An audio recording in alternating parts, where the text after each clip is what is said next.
Historia, tradiciones, docencia, encuentros, es lo que sucede en un espacio como este, el Monasterio de los Jerónimos, donde actualmente se imparten enseñanzas superiores. Saludos amigos y bienvenidos a una nueva edición de UCAM TV, un programa de divulgación en el que hoy analizaremos las revueltas del mundo árabe. Túnez, Egipto, Libia, Argelia, Marruecos, Irán. ¿Qué sucederá ahora? Hablaremos de ello con el vicerrector de Relaciones Internacionales, Pablo Blesa. Antes de comenzar, un repaso a los contenidos en el programa de hoy. Un movimiento social sin precedentes está convulsionando el mundo árabe. Nos situaremos en el origen y las causas del mismo. ¿Afectarán todos estos conflictos a los movimientos migratorios? De vuelta a los asuntos que conciernen a nuestro país, charlaremos con el diputado nacional del PP, Jaime García Legar. En nuestro apartado de investigación, conoceremos los resultados de un estudio sobre el deporte y la tercera edad. Para seguir respondiendo a las dudas que nos plantean, abriremos el buzón ciudadano de este programa. También tenemos hoy cine. Hablaremos con el director de La Última Cima, una sobrecogedora película basada en la historia real de un sacerdote. Si quieren saber más, quédense con nosotros. Docencia, investigación y evangelización son los tres pilares sobre los que se sustenta esta institución. Prueba de que cumplen con ese objetivo son las noticias que hemos preparado para ustedes esta semana. El Gran Moncayo fue la última cima que el profesor y sacerdote Pablo Domínguez escaló. Un hombre de vida intensa, tanto que ha cambiado la existencia de muchos de los que han querido conocer su historia.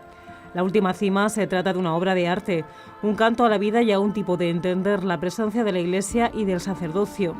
Una historia que ha transformado la vida de muchos. Y que después de ver la película descubren que eso, lejos de ser un camino triste, aburrido, que te lleva, a algo negativo, te lleva a todo lo contrario, a más paz en tu vida, a aprender a perdonar, a aprender a pedir perdón. La Última Cima muestra un tipo de sacerdote del que nadie habla, los sacerdotes generosos, alegres, serviciales, humildes. Sacerdotes anónimos que sirven a Dios, sirven a los demás. Son muchas las cualidades que se podrían destacar de Pablo Domínguez. De él hablaban de cómo escuchaba a las personas, de cómo le daba igual estar con un niño de 4 años o con un cardenal, la atención era máxima quien tuviera delante. Pero lo mismo se puede decir de su humildad, de su alegría, de su paz, de su amor a Dios. El director de esta película, Juan Manuel Cotelo, ha ofrecido una charla a los estudiantes de la UCAM. Los alumnos y demás asistentes han tenido la posibilidad de ver este documental, acompañados por la persona que lo ha hecho posible. Una cinta que, aparte de transformar vidas, está batiendo récords de cartelera en los países donde se ha estrenado.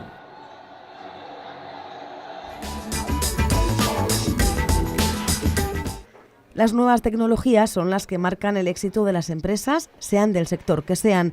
Consciente de ello, la Universidad Católica San Antonio de Murcia continúa ofreciendo a sus alumnos y personal docente la posibilidad de que conozca experiencias de primera mano relacionadas con el desarrollo tecnológico. En el caso de hoy, el escenario ha sido América Latina y la empresa ejemplo en su funcionamiento ha sido la líder en su sector, Alicorp, una compañía dedicada a la elaboración de productos industriales. Hemos consolidado una cultura de la excelencia y de la investigación y sobre todo de la producción a bajo costo, con modelos de distribución, de comercialización y de marketing adecuados, idóneos, para poder ser la primera compañía de alimentos del Perú. Su gerente de desarrollo tecnológico, Javier Quinde, ha hecho especial alusión a la innovación en sectores como la alimentación, básica para conseguir el éxito y competitividad empresarial. Todo ello enmarcado dentro de las jornadas de Mercado, Economía e Innovación en Alimentación 2011 que organiza la Universidad Católica.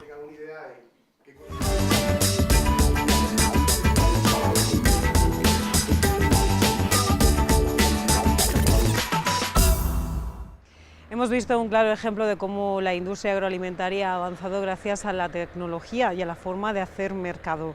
La tecnología de los alimentos ha revolucionado el mundo industrial y la competitividad empresarial. Por ello, son cada vez más los estudiantes que se suman al grado de tecnología de los alimentos.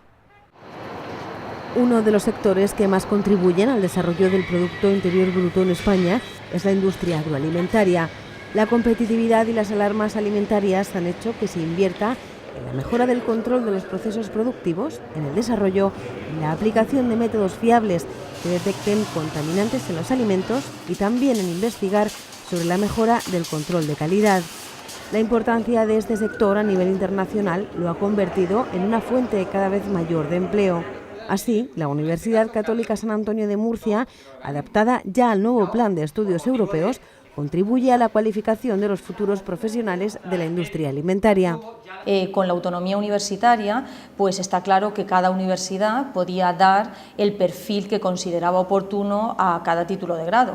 Nosotros en nuestra universidad, al tener también el grado en Nutrición Humana y Dietética, consideramos que le deberíamos dar un perfil bastante próximo a lo que es el grado en Nutrición, porque así además aprovechábamos las potencialidades que tenía la universidad.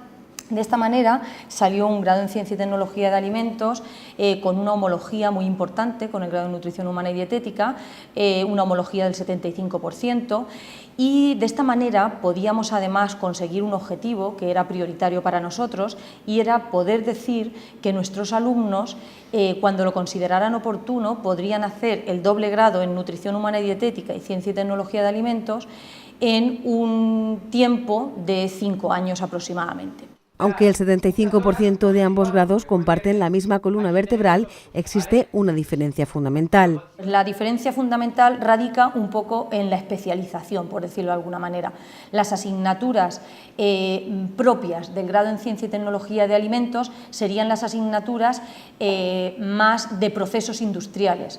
Estaríamos hablando de procesos en las distintas ramas de la industria, de procesos en el desarrollo de productos lácteos, de productos hortofrutícolas, de conservas y zumos, de enología, en definitiva de tecnologías alimentarias. Los estudios de Ciencia y Tecnología de los Alimentos compaginan las disciplinas técnicas y de la salud.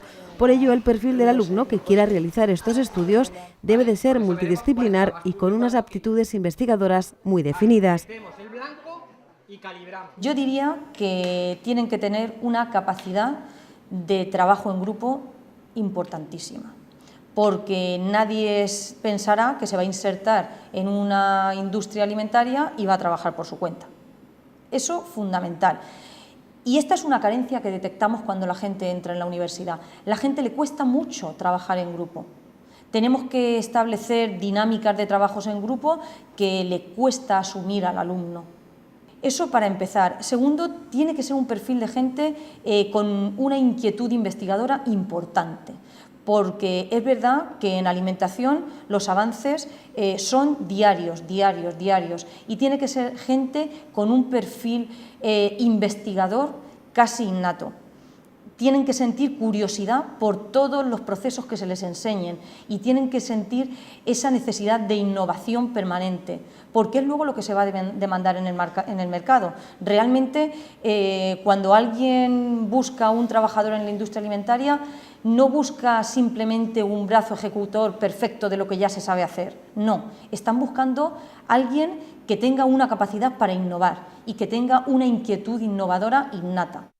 En el sector alimentario hay un amplio número de disciplinas científicas. En concreto, los estudios de Ciencia y Tecnología de los Alimentos van destinados a su elaboración, conservación, calidad y seguridad, y están muy relacionados con el binomio alimentación-salud.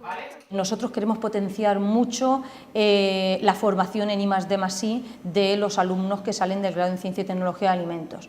Por este motivo, la tesis fin de grado tiene un total de 15 créditos europeos, de 15 CTS, es una carga importante, pero es que consideramos que el alumno tiene que salir formado en temas de investigación, porque cuando llegue al mercado laboral se va a encontrar con qué es lo que le demanda la sociedad. Si bien es verdad que también otras de las salidas que puede tener esta titulación pues es trabajar dentro de la administración o dedicarse a la docencia o simplemente trabajar como consultoría, que también las empresas están muy necesitadas de consultorías en temas de legislación alimentaria actualmente.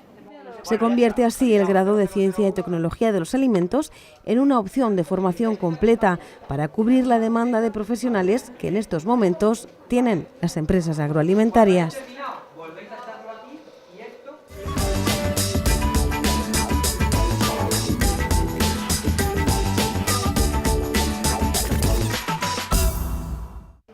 Precisamente sobre política, economía y futuro hemos estado charlando esta semana con el secretario general de FAES y diputado nacional del Partido Popular. Jaime García Legaz ha analizado con nosotros la situación de grave crisis que está atravesando nuestro país, los errores cometidos y las propuestas del Partido Popular para crear empleo. El último informe del CIS señala que el paro y los problemas de índole económica son las principales preocupaciones de los españoles. Además, la clase política, que hace tan solo un mes era la quinta preocupación del país, ha escalado posiciones y ya ocupa el tercer puesto. Jaime García Legaz considera que esa desconfianza hacia los políticos es debida a la mala gestión del gobierno de Rodríguez Zapatero. Hay que recordar que hace 10 años la imagen de la clase política no era ni mucho menos tan mala y eso respondía también a que la política era de otra forma y desde el gobierno se hacían las cosas de otra manera. Con todo hay que hacer autocrítica. Si la imagen de la actividad política entre los ciudadanos es mala, hay que poner cada uno lo que tenga de su parte para intentar corregirla, porque no es bueno que haya una distancia tan grande como la que se percibe en la opinión pública entre los representantes y los representados, entre los políticos y la gente normal. Y creo que esa labor la tenemos que hacer también desde la Fundación, trasladando de primera mano cuál debería ser la buena política, a qué se debería dedicar actualmente los políticos, cuáles son los debates realmente importantes y dejar de lado pues, muchas veces esta política de saldo y esta política a veces barrio bajera y chusca que vemos a diario en los medios de comunicación. Esto por lo que respecta a los políticos. Referente a la crisis, García Legaz teme que nos estanquemos en esta coyuntura y que la creación de empleo tarde más de lo debido en llegar. Pero el debate ahora no es si va a continuar la crisis agudizándose, eso nadie lo cuenta con ello. El problema es si somos capaces de salir de la crisis o nos estancamos en el suelo de la crisis y nos pasamos 5, 10 o 15 años prácticamente sin crecimiento y con una generación perdida de jóvenes españoles que ni tienen empleo y por el camino que vamos no van a tener ni siquiera la oportunidad de encontrarlo. Entonces, esto requiere un cambio para volver a ilusionar a la gente, para que de nuevo pues, la sociedad española recobre la confianza en sí misma. España no ha cambiado tanto en 6 años y medio, 7 años, como para haber pasado de ser la economía que más crecía de Europa a la economía que menos crece de Europa, de ser la economía que más empleo creaba de toda Europa a ser la economía que más paro genera de toda Europa. Lo que ha cambiado es el gobierno y sus políticas. Un cambio político en España lo que permitirá es de volver a España al camino del crecimiento económico y de la recuperación del empleo. Y eso es lo que ahora mismo tenemos que transmitir a todos los españoles, que tenemos toda la capacidad para salir de la crisis con otras políticas muy distintas de las que está practicando el señor Rodríguez Zapatero. Las primeras aproximaciones a la salida de la crisis, según los economistas, hablan de un intervalo de 5 a 10 años para iniciar la recuperación del país. Sin embargo, el presidente del Partido Popular, Mariano Rajoy, cree que con solo 2 años de diligencia y buen trabajo por parte de su equipo será suficiente para la generación de empleo, algo que ratifica el secretario general de FAES. Bueno, Rajoy ha dicho que en 2 años la economía se pondrá en marcha. Yo creo que es un plazo razonable. Él no está prometiendo milagros, está prometiendo políticas serias, reformas de verdad, no las que anuncia el gobierno, que ni son reformas ni son nada. Y además estima que 2 años es el tiempo necesario para que los cambios en las políticas surtan efectos. Nadie puede pretender que viniendo de un 20% de paro, 5 millones de parados, pues con unas reformas a las 48 horas la economía se ponga a crecer al 5%. Esto no es razonable, pero en 2 años es un plazo para el que la economía española está preparada para que se empiece a notar. Eso no significa que vayamos a reducir de 5 millones de parados a 1 millón de parados en un año, eso no es posible, pero sí es razonable empezar a crecer a una velocidad suficiente como para que eso genere empleo sustancial para ir bajando la tasa de paro, como se hizo durante la etapa de gobierno de Aznar.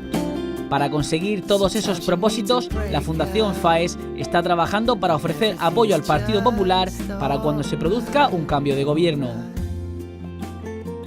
Bueno, nosotros estamos ahora con la maquinaria en pleno funcionamiento, estamos con unos encargos de Mariano Rajoy importantes de asuntos en los que él nos ha pedido ayuda, algunos de ellos ya se los hemos entregado, otros se los entregaremos en las próximas semanas y en los próximos meses.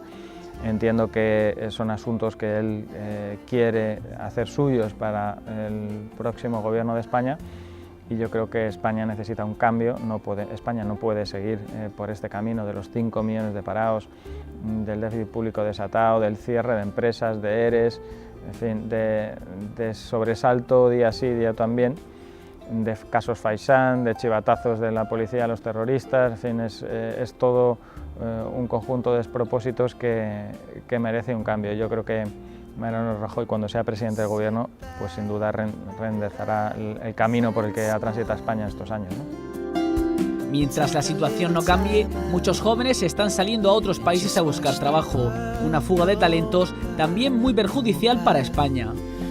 Lo que está pasando es dramático. El año pasado se fueron de España cerca de 120.000 personas, que es una auténtica barbaridad, ¿no? A trabajar fuera, porque en España no encuentran trabajo. Se está yendo de España muchos jóvenes cualificados, jóvenes que tienen estudios, que ha costado mucho dinero formar, que hablan idiomas y que como no ven ninguna oportunidad y llevan ya mucho tiempo en el paro, deciden irse a Alemania, a Francia, a Inglaterra, a Bélgica, a Estados Unidos. Ahora se empiezan a ir también a América Latina, a países de Oriente Medio, porque ahí encuentran oportunidades de trabajo que aquí no tienen. Y eso es dramático. Y como la formación es fundamental para los jóvenes y ellos son el futuro, Jaime García Legaz ha visitado la Universidad Católica para preparar los próximos encuentros con alumnos que se realizan en esta institución a propósito de la Cátedra Ética, Política y Humanidades, que organiza la UCAM junto con la Fundación FAES.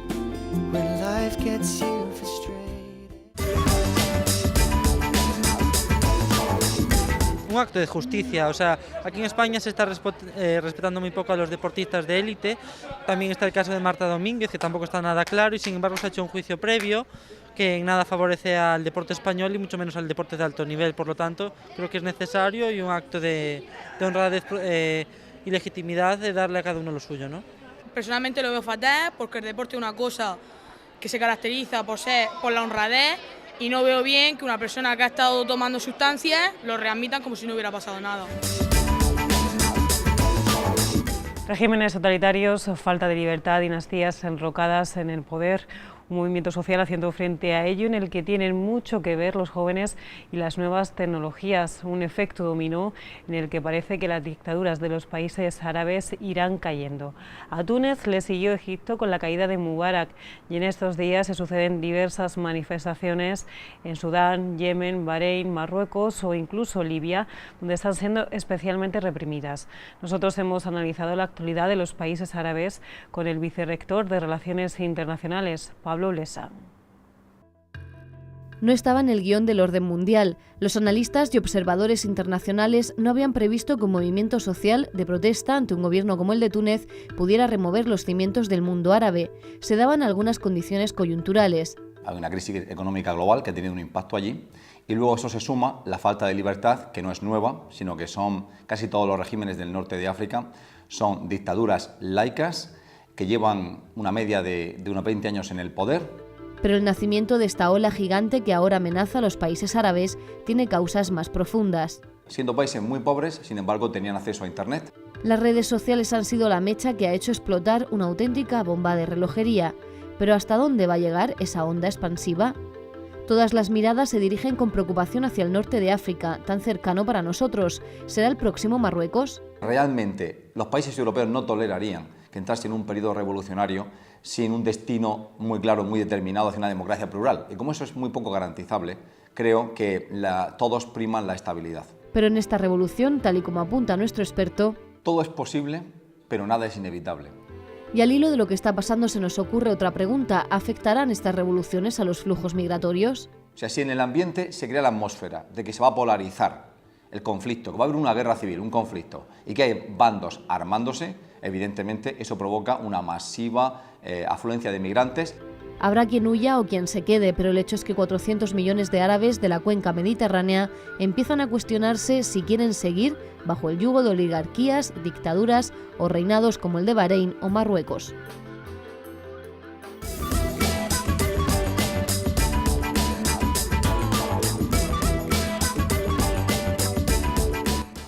Son momentos de revolución en el pueblo árabe, pero en Occidente continuamos con nuestra particular lucha, la de sobrevivir a la crisis económica. Precisamente esta es una de las inquietudes de nuestros universitarios: de qué manera influirá la formación universitaria en su incorporación al mundo laboral. Y como cada semana, nuestros expertos responden. En estos momentos difíciles para encontrar trabajo, ¿qué valor añadido tiene el estudiante que finaliza sus estudios en la UCAM? Pues yo creo que tiene varios valores añadidos. En primer lugar, que casi todos nuestros alumnos al menos han tenido la opción de hacer unas prácticas profesionales durante el desarrollo de su carrera. Eso ya le da un valor adicional al currículum con respecto a otros alumnos que no hayan tenido esa posibilidad. Aparte de eso, al alumno se le forma también en habilidades y competencias, que son cada vez más importantes, porque ya no dirigimos nuestra trayectoria profesional a un entorno estable, poco creativo. Ahora mismo la persona es muy importante. Ellos mismos van a ser su principal aliado y su principal enemigo. Y luego, por supuesto, uno de los grandes pilares de la universidad, que es los valores en los que se le forma al alumno. Hablamos ahora de deporte y de tercera edad. El Departamento de la Actividad Física y del Deporte de la Universidad Católica, junto con la Escuela del Deporte de la Edith Cowan de Australia, la de Extremadura y el Hospital Santa María Virgen de Rossell, han elaborado un novedoso proyecto de investigación destinado a la mejora de la condición física de nuestros mayores. Que el deporte mejora el estado de salud de las personas mayores es algo que conocíamos, pero ahora está demostrado y cuantificado sus resultados científicamente. Un estudio del profesor de Ciencias de la Actividad Física y del Deporte de la UCAM, Pedro Emilio Alcaraz, concluye. Bueno, nosotros en este estudio, en principio, lo empezamos a desarrollar con población sana. Es un tipo de entrenamiento que está basado en un entrenamiento de fuerza, con la única diferencia que nos basamos en un entrenamiento de fuerza en circuito y a alta intensidad. A ver, ¿qué es lo novedoso del entrenamiento en circuito a alta intensidad? Bueno, todo el mundo ha entrenado fuerza, todo el mundo ha entrenado en circuito, pero nunca el entrenamiento en circuito se había realizado a alta intensidad, es decir, con cargas en el gimnasio que se pudieran desplazar muy pocas veces. Es decir, un tipo de entrenamiento que produce unas adaptaciones en el ser humano bastante importantes. Es más, lo importante de este estudio es que si en gente adulta nunca se había usado este tipo de entrenamiento, en gente mayor en absoluto. ¿Por qué? Porque siempre se ha pensado que la gente mayor, pues a nivel de morfología, etcétera, por el envejecimiento, pues no puede llevar a cabo un tipo de entrenamiento tan intenso, ni a nivel de fuerza, y menos aún con intensidades altas. Cuando nosotros empezamos a desarrollar este proyecto, lo que observamos era que, por un lado, la gente que entrenaba en circuito de alta intensidad mejoraba mucho la fuerza máxima, mejoraba mucho su hipertrofia muscular, mejoraba también de forma significativa su resistencia aeróbica, incluso reducía el porcentaje de masa grasa. Es decir, era un tipo de entrenamiento que, al hacerse en circuito, reducía muchísimo el tiempo de trabajo y producía adaptaciones que con el entrenamiento tradicional de fuerza, es decir, pues, entrenamiento con cargas altas, con recuperaciones muy largas, no se producían. Tras 12 semanas de entrenamiento en circuito con gente mayor, se registró una mejora sustancial en la movilidad y potencia de brazos y piernas. El grupo de mayores que participaron en el proyecto incrementaron la masa corporal libre de grasa, bajaron los índices de glucemia basal y, en definitiva, experimentaron un incremento significativo de la eficiencia energética en el metabolismo. Cargo las botellas como si fuera nada, y antes no podía levantarlas. Y ando mucho más rápida, que estoy mejor. Más ágil, mejor, siento mejor, como más fuerzas. También me ha bajado un poco el colesterol, he cogido más masa muscular, o sea que bueno, contentísima, deseando que vuelva a empezar. Hicieron una analítica antes de empezar el curso y después, a posteriori, después de hacer el curso, hicieron otra analítica y unas mejoras muy buenas. Para tener una mayor calidad de vida y mejorar la salud de nuestros mayores, tan solo hay que adquirir unos hábitos saludables y saber de qué modo practicar deporte para obtener los resultados esperados.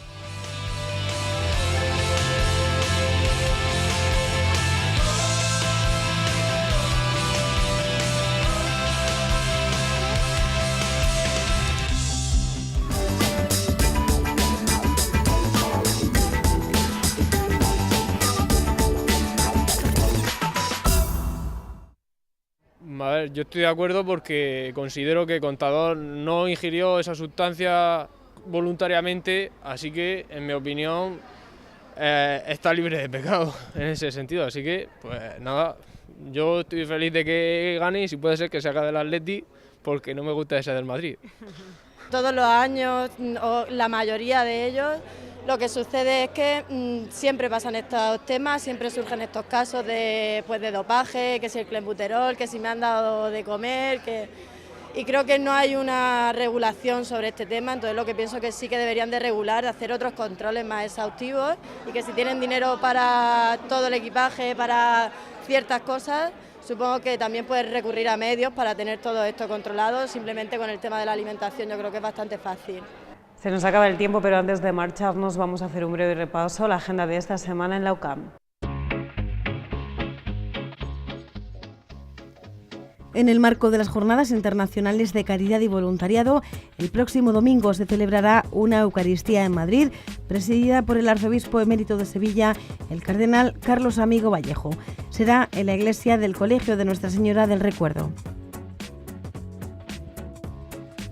El lunes 28 de febrero se entregarán los premios Solidaridad a la Asociación Cuerpos y Fuerzas de Seguridad del Estado Víctimas del Terrorismo y a la Plataforma de Voces contra el Terrorismo. Será en la Universidad Católica a las 6:30 de la tarde.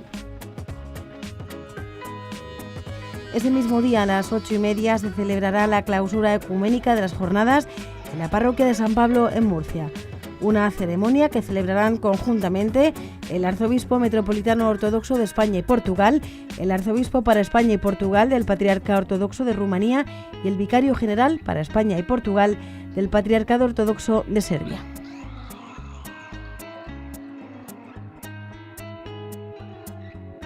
Hasta aquí nuestro programa de hoy. Volvemos la próxima semana con un especial sobre las Jornadas Internacionales de Caridad y Voluntariado que se están celebrando en la Universidad Católica. Lo dicho, nos vemos dentro de 7 días. Hasta entonces, que sean felices.